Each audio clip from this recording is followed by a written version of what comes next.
Part 2. I cut the windows, cut the center, and Mod Podge it. I gather that a craft knife would come in really handy, because I really don't want to have to stick a hole or tear this paper. I mean, this is a photocopy of it, and I have another, I have the original, I can always photocopy it again, but I don't want to ruin this.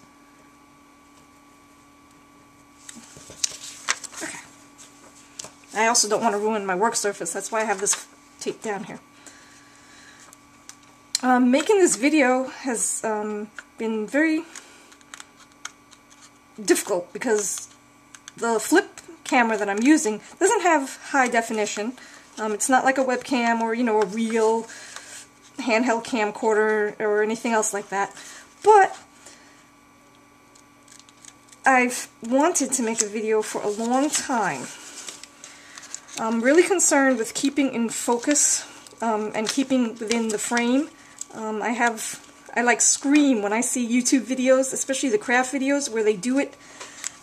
I gotta keep standing up to check and see if I'm still within the camera, the screen range, where they do like very small hand motions, especially with crafting and beading and jewelry making. You really want to see what they're doing with their hands, and then you can't.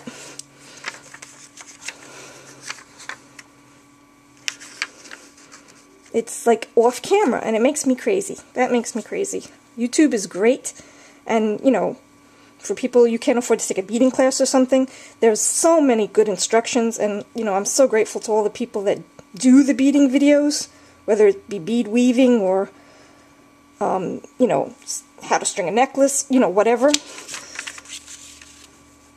But I cannot stand when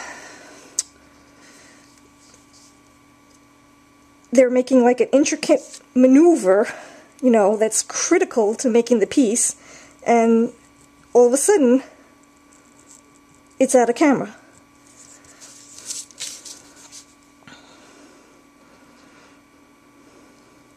I'd also like to put some music on my video, but I really don't know how yet.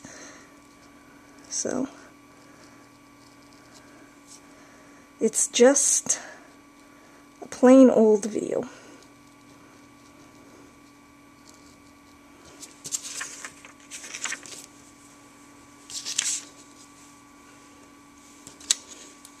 The light is kind of washing this sheet out. I can see it's really bright. I don't know if, let me see if I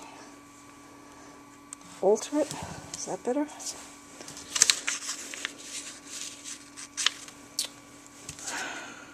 Yep, a craft knife would be real handy, and I gotta keep checking the time too. 3 minutes have elapsed and I've done absolutely nothing. I also hate those videos. That's my rant about YouTube.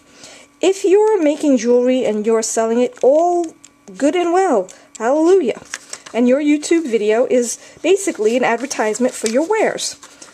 But don't title your video how-to when it's not actually a how-to. I can tell, anyone can tell, that the thing is 5 minutes long, but all it is a series of pictures of your made jewelry.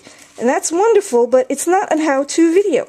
Unless you're going to do some later, you're showing jewelry that you've made, and you're going to teach others how to make them at a later date, saying, oh, look at these, and this is what we'll be making in the series of videos I intend to do. But then again, you shouldn't complain. No one should complain, because it's all for free. Okay. Hopefully this little frayed edge will not tear once I put the, once it gets stiff with the Mod Podge.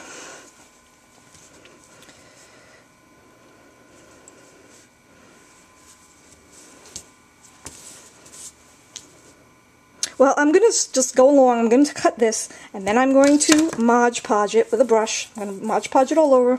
I'm going to let it sit overnight. I'm going to do another coat. Got to do the back as well. Do both of them, and I can see already, look here. Main color. Can you see this? Let's try to boost this. Okay. Main color, say this is right here. Then they have harmonious colors. Obviously that will go up there. if this is centered properly. The little X's line up.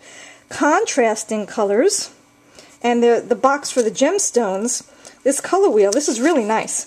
It shows different types of gemstones that also go with those colors. So if you're actually in the bead store or, you know, Michael's, because they've got like some real stones, you can actually, you know, check this out and see, oh gee, you know, if I want, you know, blue or this, let's see, this green, what would go with that green?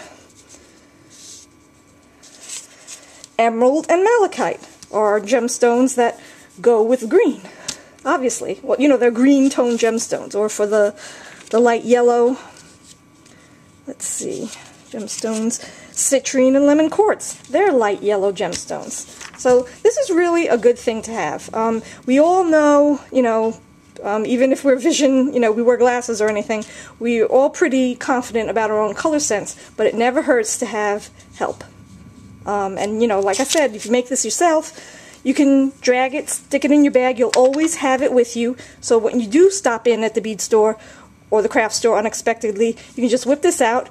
And I think it will make shopping a lot easier, especially with the colors of crystals, the Swarovski crystals. You just never know.